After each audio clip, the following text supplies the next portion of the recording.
My name is Ethan Cole, and when my father passed away, my life was split in two. At the will reading, I sat beside my half-brother Caleb and my girlfriend Maya, waiting for words that could shape my future.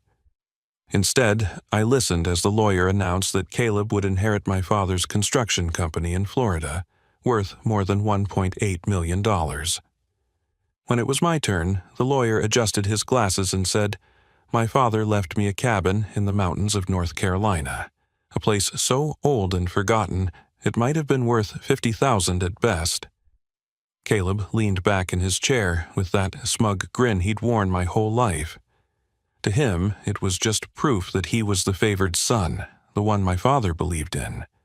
For me, it felt like a final rejection from a man I had spent years trying to impress. On the ride home, Maya crossed her arms and stared out the window before turning to me. Her words cut deeper than anything Caleb ever said. "You're a loser, Ethan. You inherited trash. Caleb got a business, you got rotting wood in the mountains. Do you see the difference?" I swallowed hard, trying to defend myself, but the truth was her words echoed my own fears. For years, I had lived in Caleb's shadow. For years, I had wondered if I would ever matter in this family. Now, it seemed my father had given his final answer, but here's what no one knew. That useless cabin hiding in the mountains wasn't worthless at all. The day I opened its door, I uncovered something so shocking, so valuable, it would not only change my life forever, but prove every single person who doubted me wrong. Inside that cabin was a secret worth $100 million. When my father, Richard Cole, died, I did not just lose a parent. I lost the hope of ever hearing him say the words I had wanted my entire life: "I'm proud of you." Growing up, I watched him build a construction empire in Florida brick by brick, and he poured all of his energy into that company and into my half-brother Caleb. I was the quiet son, the one who stayed with my mother after their divorce. My father visited on birthdays and holidays, but even then, it felt like his attention was only half there. When he looked at Caleb, his eyes lit up with pride. When he looked at me, it was as if he was glancing at someone else's child. My mother, Linda, did everything she could to fill that gap. She was soft-spoken but strong, the kind of woman who worked double shifts at the diner to keep the lights on and still found time to ask about my day. She told me I was enough, even when I felt invisible in my father's shadow. Still, deep down, I kept reaching for a man who was never really reaching back. The one person in my family who gave me a sense of belonging was my grandfather, Henry. He was a mountain man through and through, a retired logger who lived his entire life near the Blue Ridge. When I was a boy, he told me stories about the cabin. He described how it had been built by our ancestors more than a century ago, a place where hunters sheltered in the winter and families gathered around wood stoves during snowstorms. He said the cabin carried the Cole legacy in a way the construction company never could. "This land remembers us, Ethan," he told me once, his rough hands gripping mine. "One day, you'll understand that roots are worth more than riches." At the time, I thought they were just pretty words from an old man who never had money. Caleb, on the other hand, grew up in comfort. He lived with my father and had every opportunity handed to him. He got the private schools, the shiny trucks on his 16th birthday, the internships at the construction company that placed him in boardrooms before he was 20. My Uncle Paul, my father's business partner, treated him like a second son, coaching him on contracts and deals. I watched all of it from a distance. I never hated Caleb outright, but I hated what he represented, a world where I would never measure up. When the will was read, all of that history came crashing down. I can still see the scene in that sterile lawyer's office. My brother in his tailored suit, confident and smug. My girlfriend Maya, beautiful and sharp-tongued, whispering her judgments under her breath. My mother, sitting quietly with her hands folded, her eyes flickering with worry for me. The lawyer's words cut me open. Caleb inherited the Cole Construction Company, a thriving business valued at $1.8 million. Then came my turn. My inheritance was the cabin in North Carolina, that was it. A worn, wooden box sitting in the woods. My heart sank, but I forced a nod, pretending it did not matter. Caleb chuckled under his breath, as if the universe had finally confirmed what he always believed, that he was the chosen one. Later that night, the weight of it all pressed on me.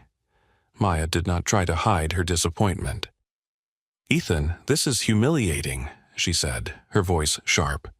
"Your brother is about to expand $1 million business, and you're stuck with some rotten shack. What are you going to do? Move there and play lumberjack? Be serious." Her words stung more than I wanted to admit. She was supposed to be my partner, the person who believed in me even when the world didn't. Instead, she confirmed my worst fears, that I was nothing more than a man left behind. I wanted to argue, to tell her that maybe the cabin mattered, that maybe my father saw something in me that Caleb couldn't, but when I opened my mouth, nothing came out. I had no defense. I just sat there, staring at my hands, feeling smaller with every passing second. That night, I couldn't sleep. I lay awake thinking about every moment my father had chosen Caleb over me.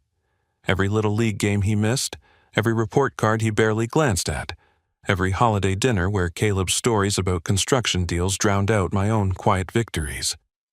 The cabin felt like the final insult, a reminder that even in death, my father saw me as less.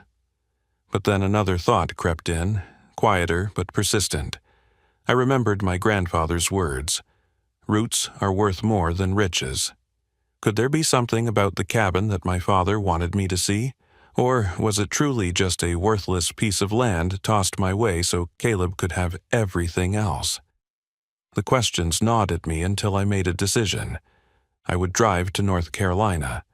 I would see the cabin for myself. If it was worthless, I would sell it and take whatever money I could get.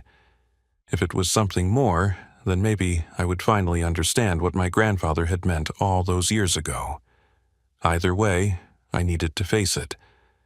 As I packed a bag and headed for the mountains, I did not know that I was leaving behind not just a girlfriend who no longer believed in me, but also the version of myself that had always needed my father's approval. Ahead of me was something I could never have imagined, something that would not only change my life but rewrite everything I thought I knew about my family's legacy. The drive to North Carolina felt heavier than the miles themselves.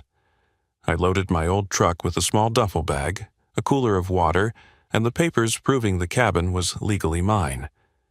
As I pulled away from the house, Maya stood on the porch with her arms crossed, not waving goodbye. Her last words before I left echoed inside my head. "You're wasting your time, Ethan. Nobody wants an old cabin in the middle of nowhere. Sell it quick and move on. Or are you too stubborn to admit Caleb got the better deal?" She had made her point clear. In her eyes, I was nothing compared to Caleb. It wasn't just about the inheritance. It was about the man she believed I was, a man who would always come in second, a man destined to fail. The sting of her words burned deeper with every mile I put between us. The interstate carried me north, the landscape changing from flat stretches of Florida palm trees to rolling hills and thick forests. With each passing mile marker, I wrestled with questions I could not silence. Why had my father left me the cabin? Was it pity, punishment, or something else entirely? Caleb had the company, the money, and the respect of everyone in the family. What did I have? A decaying wooden box tucked away in the mountains. I gripped the steering wheel tighter, anger boiling in my chest. The memories came uninvited. Thanksgiving dinners where Caleb bragged about multi-million-dollar projects while my father nodded in approval. Times I tried to talk about my own passions, books, writing, small jobs I took on to help my mother, and watched my father's eyes glaze over. I had learned to stay quiet, to take up less space. That was the role I played, and now the inheritance proved it. At one point, I pulled into a rest stop and sat in the cab of my truck staring at the vending machines glowing under the fluorescent lights.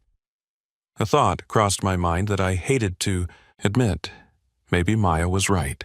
Maybe I was holding on to something worthless out of pride. Selling the cabin would be quick. I could take the $50,000 and finally move out of the shadow of my father's choices. It wouldn't make me rich, but at least it would give me a fresh start.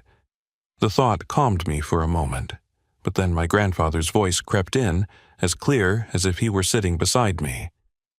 Roots are worth more than riches. That phrase haunted me as I got back on the road. My grandfather had believed the cabin was more than wood and nails. He spoke of it with reverence, as if it held the spirit of our family. I remembered one night sitting by his fireplace as a boy, listening to him describe how the cabin was built by coal hands. "Your great-great-grandfather cut those logs himself," he said, his voice full of pride. "He built a home strong enough to stand through storms, wars, and winters that would break other men. That cabin is proof we come from something unshakable." I wanted to believe that, but the bitterness in me was louder. If the cabin mattered so much, why had my father never spent a single weekend there with me? Why did Caleb get the company while I got a symbol nobody seemed to care about except my grandfather? My chest tightened with resentment, but beneath it was a flicker of curiosity I could not extinguish. By the time I reached the Blue Ridge, the road narrowed and twisted. Pines lined both sides, their shadows stretching across the asphalt. The air grew cooler, carrying the sharp scent of earth and pine needles. It was beautiful, but I was too tangled in my own thoughts to appreciate it fully. I kept replaying the scene with Maya, her voice sharp, her eyes cold. "You're a loser, Ethan." That line had broken something in me. I had loved her for 3 years, believing she saw the best in me. Now I realized she had been measuring me against Caleb all along, and I had failed the test. I stopped at a gas station near a small town tucked in the mountains. The locals glanced at me curiously as I filled my tank, their lives clearly far removed from the chaos of Florida's coastal cities. Inside the store, I bought a coffee and caught my reflection in the window. I looked worn out, like a man carrying years of disappointment on his shoulders. For the first time, I wondered if Maya would even be there when I got back. Back on the road, the cabin drew closer. My heart pounded as I climbed higher into the hills. With each curve, I thought about Caleb sitting in an office chair, probably celebrating his new title as the head of coal construction. He would never think about me or the cabin. To him, it was beneath notice, the kind of inheritance you gave a failure to keep him quiet. The bitterness churned inside me until it transformed into something else. Resolve. I told myself I would not let this cabin break me. If it was worthless, I would prove it by selling it and moving on. If it had value, would find it. Either way, I would not return to Maya or Caleb as the same man who left Florida. The final miles wound through dirt roads and thick trees, my headlights slicing through the shadows. When I finally saw the outline of the cabin perched on the hillside, my stomach tightened. It looked exactly as my grandfather had described, weathered but proud, a piece of history standing against time. In that moment, I felt something I had not expected, fear, not of the cabin itself, but of what it represented. What if Maya was right? What if my father was right? What if all I found was proof that I had been given scraps while Caleb was given gold? I parked the truck, turned off the engine, and sat in silence. The mountain air was cool against my skin, and the forest was alive with the hum of crickets. I stared at the front door of the cabin, every nerve in my body tense. Tomorrow, I would walk inside. Tomorrow, I would find out if this cabin was truly worthless, or if my grandfather's words had carried the weight of something I had yet to understand. I woke at dawn in the cab of my truck, my back stiff from the night. The cabin sat only a few yards away, quiet and still, as if it had been waiting for me all these years. The roof sagged in places, the paint was gone from the shutters, and the porch steps looked fragile under the weight of time. Yet something about its posture was dignified, almost defiant. I stepped out, the morning air sharp and cold, filling my lungs with a mix of pine and damp earth. Standing in front of the cabin, I hesitated. This was the moment I had been both dreading and anticipating since the will was read. My hand rested on the wooden door, its surface rough and scarred by decades of weather. My father's voice echoed in my head, not through words he had said to me, but through what he had left unsaid. Caleb received his empire, I received this. Was this his final dismissal or something else entirely? I pulled the door open. The hinges groaned, protesting as though they had not moved in years. A wall of dust greeted me, sunlight cutting through the gaps in the shutters to reveal a space frozen in time. The air smelled of wood smoke and old earth. A stone fireplace dominated the far wall, blackened from countless winters. The floorboards creaked under my boots, each step stirring a mix of dust and memory. At first glance, the place was exactly what Maya had said it would be, worthless. The furniture was old, the roof leaked in the corner, and cobwebs stretched across the rafters. My heart sank. She would laugh if she saw this. Caleb would smirk and call it fitting. I nearly turned around and walked out, ready to drive into town, find a realtor, and put the cabin on the market before the day was over. But something held me there. It was the fireplace. My grandfather's stories had often started with that fireplace. He told me it had been built with stone hauled up from the riverbed below, each rock set by hand. I knelt beside it, brushing away ashes that had not been disturbed in years. My fingers traced the stones until they caught on something odd. One of the hearthstones sat just slightly higher than the others, as if it had been placed deliberately. I pushed against it. The stone shifted, heavy but movable. Beneath it, hidden from view, was a small iron latch. My pulse quickened. I tugged on it, and the latch released with a sharp, metallic click. The sound echoed through the cabin like a secret finally exhaling. I pulled back, and a section of floor in front of the fireplace loosened. With effort, I lifted it, revealing a dark, narrow staircase descending into the earth. A chill ran down my spine. This was no ordinary storage cellar. My grandfather had never mentioned this. My father had never brought me here. For a long moment I stood frozen, staring into the darkness below. Fear gripped me, but so did curiosity. Everything in my life had told me I was the lesser son, the forgotten one, the man who inherited scraps. And now, here was something hidden, something meant to be found. I lit a lantern I found hanging by the door, the wick surprisingly still good after all these years. The warm glow spread across the cabin walls as I stepped carefully onto the stairs. They groaned under my weight but held steady. Each step echoed into the silence, carrying me deeper into the unknown. At the bottom, the air grew cooler. The cellar stretched out farther than I expected, its walls lined with old timber beams. Dust swirled in the lamplight. In the center of the room sat several wooden crates, stacked neatly as though they had been placed with care. Some were small, others nearly as large as coffins. They bore markings I did not recognize. Faded symbols burned into the wood. I set the lantern on one of the crates and knelt to examine it. The wood was aged but solid. My hands trembled as I pried at the lid with a rusted crowbar leaning against the wall. The nails groaned and popped until finally the lid gave way. Inside was not moldy cloth or broken tools as I half expected, but a collection of objects wrapped in linen. I reached for one, unwrapping it carefully. My breath caught when I saw the vivid colors beneath. It was a painting, untouched and brilliant, its brushstrokes alive even under the dim lantern light. I did not recognize the artist immediately, but instinct told me it was important, valuable, far beyond anything I had ever held in my hands.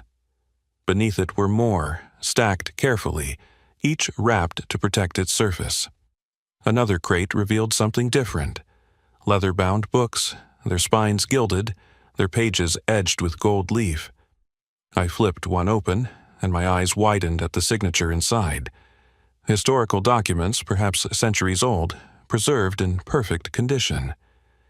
In the next crate, I found small wooden boxes filled with coins. I lifted one, heavy in my hand, the metal glinting as the lantern light caught it. Gold, real, and unmistakable. My hands shook as I set it back, my heart racing with the realization of what I was seeing. This was not junk. This was not scrap. This was treasure, a collection so vast and rare it was impossible to comprehend its worth. I sank to the ground, overwhelmed. My father had left Caleb his company, a fortune built on sweat and contracts. He had left me this cabin, hiding a secret fortune that no one had ever spoken of. My mind spun with questions. Did my father know about this? Did my grandfather? Or had the secret been buried so long that it was mine alone to discover? As I sat there, surrounded by crates that whispered of unimaginable wealth, one truth settled into me. My inheritance was not worthless. It was a test, a legacy hidden in plain sight, waiting for the son who was willing to look deeper. My chest tightened, not with anger anymore, but with something new. Possibility. When I climbed back up the stairs and closed the hidden door behind me, I no longer saw the cabin as a burden. It was a gateway to something far greater than I had ever imagined. For the first time in my life, I felt like the son who had truly been chosen. I sat on the floor of that hidden cellar for what felt like hours, lantern light flickering across treasures I never thought I would see outside a museum. My hands trembled as I touched each crate, as if afraid they might vanish if I blinked too long.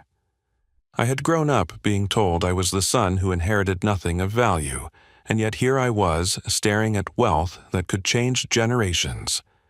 The painting I unwrapped earlier pulled at me. Its colors were rich, almost glowing, the brushstrokes alive with detail and emotion. I carefully set it aside and opened another linen-wrapped canvas. My breath caught.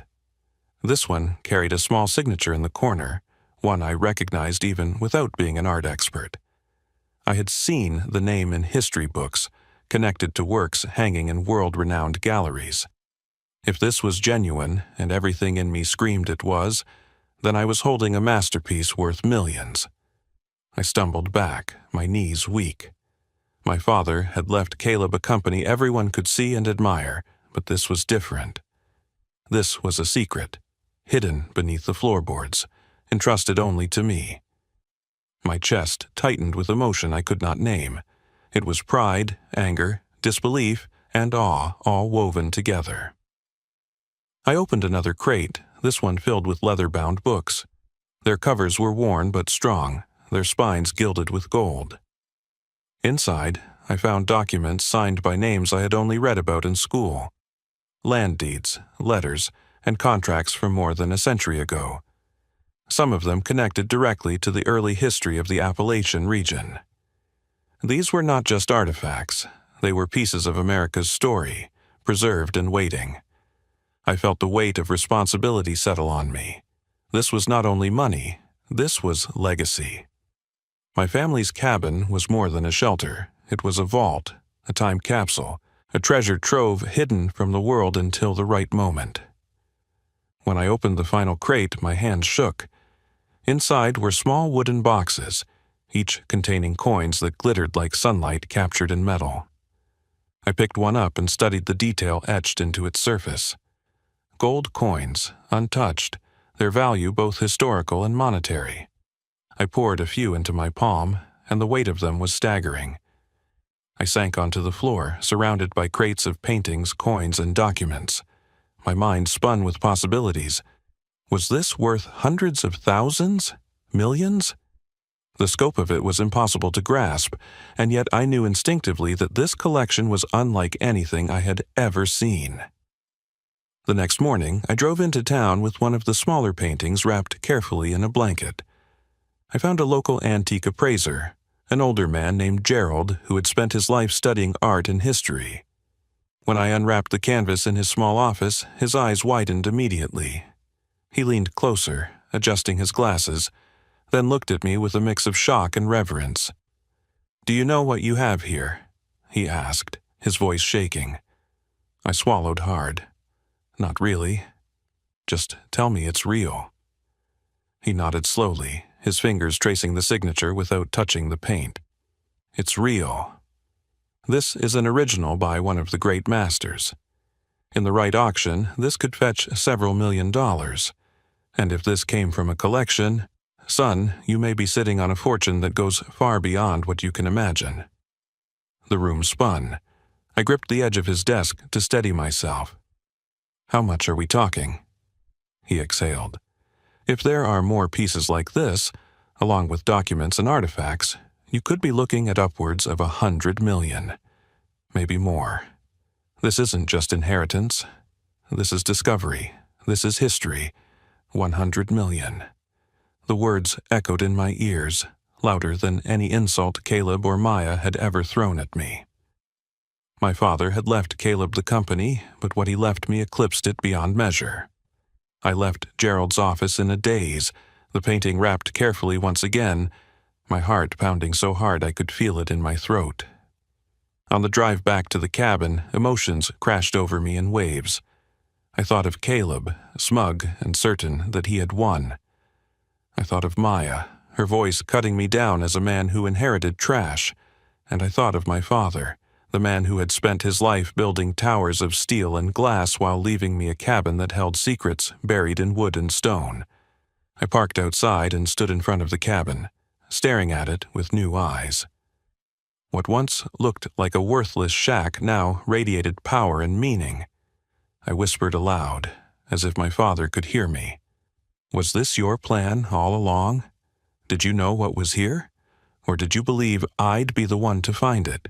The silence of the mountains offered no answer, only the steady hum of crickets and the rustle of leaves. But I felt something stir inside me, a strength I had never known. For the first time, I was not ashamed of what I had been given. For the first time, I understood that my inheritance carried more than money. It carried history, resilience, and truth. When I closed the cabin door that night, locking away the treasure hidden beneath its floorboards, I knew my life had changed forever. No longer was I the forgotten son. No longer was I the loser who inherited trash. I was the keeper of a legacy worth more than any company, and its value could not be measured only in dollars. The days after my discovery felt like living in a dream. I contacted experts, historians, and curators, each one confirming what Gerald had already told me. The paintings were authentic. The documents were historic. The coins were priceless. Every new appraisal pushed the numbers higher, until the estimate sat comfortably above $100 million. My head spun every time I heard it. I had lived my whole life feeling like the forgotten son, and now I held a fortune so vast it could rewrite my entire future. Word spread quickly. Maya was the first to call. Her voice, once sharp and cold, now dripped with sweetness. "Ethan, I've been thinking," she said. "I was wrong about the cabin.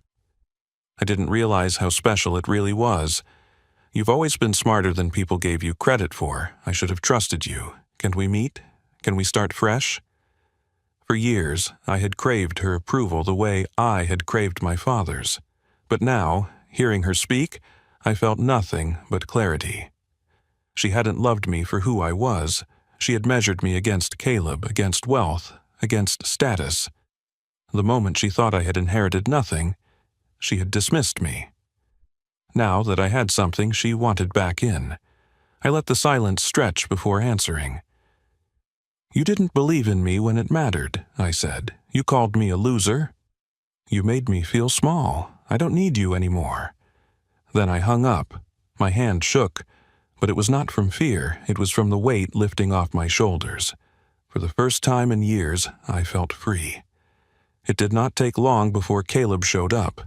He pulled into the gravel drive in his polished black truck, his tie loosened as if he had rushed straight from the office. He stepped out, his face red with anger and disbelief. "What the hell is this, Ethan?" he demanded.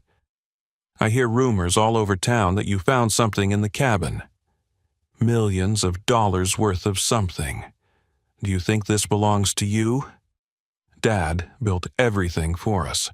The company, the family name. This should be shared." I stood on the porch, the cabin door behind me, and looked at my brother the way I never had before. For years, I had seen him as larger than life, the chosen one, the man my father adored. Now he looked small, desperate, clawing at something that was not his. "Dad gave you the company," I said evenly. "You have everything you ever wanted. This is mine. It was left to me, and I found it. You don't get to take it." Caleb's face twisted. "You think you're better than me now? You think you're worth more because of some old junk hidden in the floor?" I stepped closer, my voice steady. "It's not junk. It's history. And it's proof that I was never worthless. You spent your life building towers out of steel and glass. But this is something that will last forever. Dad may not have seen it, but maybe he wanted me to. Maybe he knew I was the one who would understand what this means." For the first time, Caleb had no comeback. He glared at me, his fists clenched, then turned and stormed back to his truck. Gravel sprayed as he sped away. Watching him go, I felt no anger, only relief. My father's shadow no longer loomed over me. Weeks passed as I worked with experts to secure the collection. Some pieces went to museums, others into private collections, each one carrying my family's name into history. Reporters called, offers poured in, but I kept the cabin as my anchor. I repaired the roof, restored the porch, and filled the rooms with warmth and purpose. The cellar remained beneath, a reminder of the moment everything changed. One evening, as the sun dipped behind the Blue Ridge and the cabin glowed in the golden light, I sat on the porch with my mother. She sipped tea, her eyes shining with pride. "Your grandfather was right," she said softly. "Roots are worth more than riches. This cabin was always meant for you." I nodded, the words sinking deep. For the first time, I believed that. All those years I thought I was given scraps, but this wasn't scraps. It was a gift. A gift I almost overlooked. She reached for my hand. "Your father may not have said it, but I think in his own way, this was how he showed it. He left Caleb the company because that was what Caleb wanted. But he left you something greater. He left you the chance to prove to yourself that you were always enough." Her words filled the quiet night. I thought of the boy I had been, the one who craved recognition, the one who let Caleb and Maya define his worth. That boy was gone. In his place stood a man who had uncovered not only treasure but also his own strength.